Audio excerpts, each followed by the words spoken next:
বৃষ্টিটা হয়ে একটু স্বস্তির নিঃশ্বাস পেলাম আর কি। সকাল সকাল ঘুম থেকে উঠে মনটা ভালো হয়ে গেল।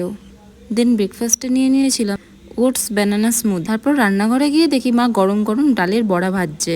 আর তোমরা বলো তো আজকের লাঞ্চের স্পেশাল মেনু কি হবে? ঠিকই গেস করেছো, এই বৃষ্টির ওয়েদারে বাড়িতে খিচুড়ি হবে না তাই কখনো হয়? তোমরা কারা কারা খিচুড়ি লাভার আছো আমাকে কিন্তু অবশ্যই কমেন্ট বক্সে জানিও। গরম গরম খিচুড়ি, তার সাথে পাঁপড় ভাজা, ডিমের অমলেট, ব্যাস জমে গেছিলো দুপুরের লাঞ্চটা। আর সত্যি বলতে গেলে ভিডিওগুলো করে রাখি, পরে ভয়েস ওভার দিতে কিন্তু সত্যি গাইস খুব কষ্ট হয়। নিউজ পেপার পড়তে পড়তে তারপর মা একটু ফল কেটে নিয়ে এসেছিলো। বিকেলবেলার দিকে দেখি আবার ঝিরিঝিরি বৃষ্টি পড়ছে। এই প্ল্যানটার নাম কি বলো তো গাইস? আর এই বৃষ্টির সময় ফুলের ভিডিওগুলো করতে কিন্তু আমার বেশ লাগে। এখন আর বাগানের পরিচর্যা করার সময়ের অভাবে আর হয়ে ওঠে না। দেন সন্ধ্যের দিকে বৃষ্টিটা একটু কমায় বেরিয়ে গিয়েছিলাম হাঁটতে। আর ভিডিওটা ভালো লাগলে অবশ্যই একটা লাইক কমেন্ট করো। Stay safe.